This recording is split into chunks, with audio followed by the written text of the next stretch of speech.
Mr. President, you know, it's a shame that we have to come and reaffirm our commitment to our country, to our Constitution, and who we are as a people, and how we became the great country, the greatest country on earth, the freedoms that we all take for granted many, many times.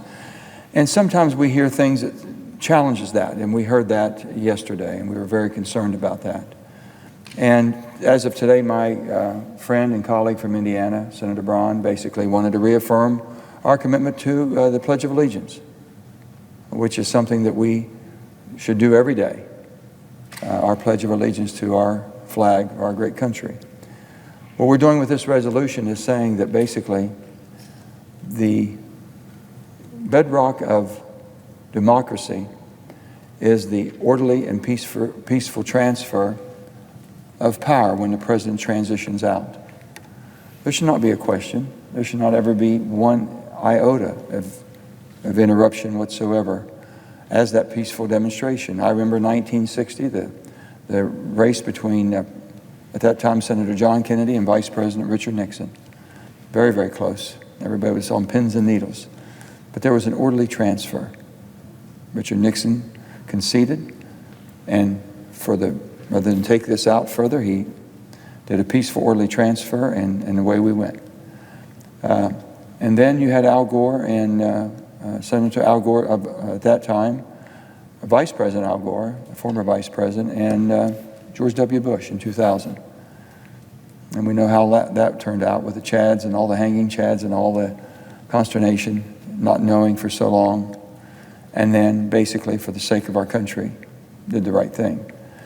And again, we expect that to be done. We're in the most difficult times right now, and for the president to even address the subject of maybe not knowing if he would accept or not is beyond all of our comprehension that could ever happen in America. It could ever happen, ever be discourse. The will of the voters, the verification of the votes, and being able to protect the ballot box. We have come through a lot in our country, and we continue to be challenged.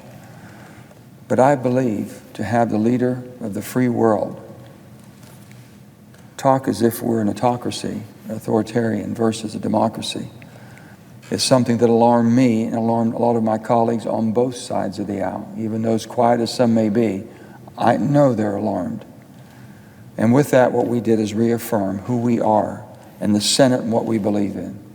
And the resolution is very clear. All it says is we reaffirm as the Senate our commitment to the orderly and peaceful transfer of power called for in the Constitution of the United States, and intends that there should be no disruptions by the President or any person in power to overturn the will of the people of the United States. It's really who we are. It's what you defended. It's what you fought for. It's why you entered the service. And I'm so proud of all the people that have served. Thank you for your service, Mr. President. And thank you to all the people in West Virginia, the most patriotic people in the world. I've said this so many times. I'm so proud of my state. We have more veterans per capita than most any state. Shed more blood, lost more lives for the cause of freedom than most any state. Never failed to answer the call. We've even done the heavy lifting. Our people have worked hard, including my grandfather and all my relatives, and we've mined the coal that made the steel that built the guns and ships and the factories that defended our country and built our great nation. We're very proud of all that. This is not who we are. This is not who we are. And we must speak loudly. This is not politics. This is not Republican or Democrat. Make no mistake.